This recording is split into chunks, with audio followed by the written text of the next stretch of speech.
ఇది మేము ఒప్పుకోం ఈ 968 వాళ్ళు సొంతంగా చెప్తుండ్రు అంటున్నారు. ఇది మేం చెప్పింది కాదు. ఉమ్మడి ఆంధ్రప్రదేశ్లో ఆనాడు రాష్ట్ర విభజనకు వేయబడ్డ జస్టిస్ శ్రీకృష్ణ కమిటీకి చెప్పిండ్రు. విభజన బిల్లు అసెంబ్లీకి వచ్చినప్పుడు ఇగో తెలంగాణకు 968 టీఎంసీల నీళ్లు గోదావరిలో ఇచ్చినామని చెప్పిండ్రు. కృష్ణాకు 299 ఆ 299 పంచాయతీ కూడా ఆడికెళ్ళి పుట్టిందే. ఇది దాని మీద ఆంధ్రప్రదేశ్ ఏమన్నదో ఒకసారి నేను చదివి వినిపిస్తా.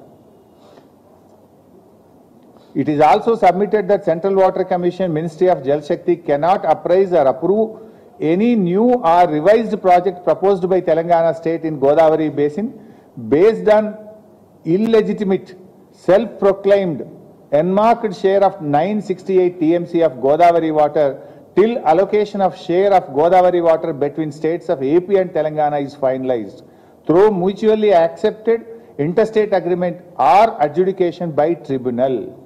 ఈ 968 అనేది సెల్ఫ్ ప్రొక్లైమ్డ్. దీన్ని బేస్ చేసుకొని మీరు ప్రాజెక్టులు ఒప్పుకోవద్దు. ఎప్పటిదాకా ఒప్పుకోవద్దు అంటాడు? కొత్త ట్రిబ్యునల్ గోదావరి జలాల్లో లెక్క తేల్చేదాకా ఒప్పుకోవద్దట ఒకటి. లేదా రెండవ మాట ఏమంటాడు?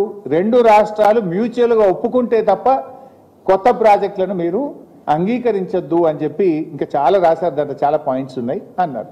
మరి నేను అంటున్నా, ఇది ఉమ్మడి ఆంధ్రప్రదేశ్లో ఇచ్చిన 968 నువ్వు ఒప్పుకోవద్దు అంటున్నావు.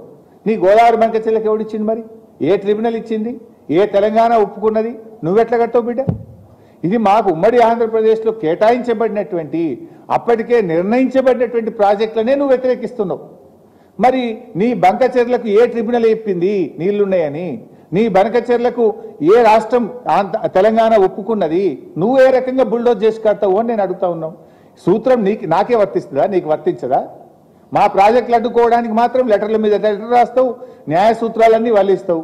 మరి నువ్వు అక్రమంగా ప్రాజెక్టు కడుతుంటే మా నోర్లు కొడతా అంటే మాకు మాత్రం నోరు లేదా? మాకు మాత్రం కడుపు లేదా? మాకు మాత్రం హక్కులు లేవా? మేమెందుకు ఊరుకోవాలి అని మేము అడుగుతా ఉన్నాం.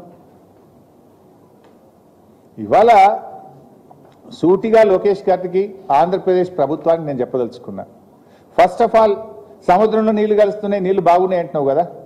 ఉమ్మడి ఆంధ్రప్రదేశ్లో 968 టీఎంసీలు తెలంగాణకు కేటాయించారు. దాన్ని అంగీకరించండి. దాన్ని వ్యతిరేకిస్తూ కేంద్ర ప్రభుత్వానికి రాసిన లేఖలు అన్నీ కూడా విత్డ్రా చేసుకోండి.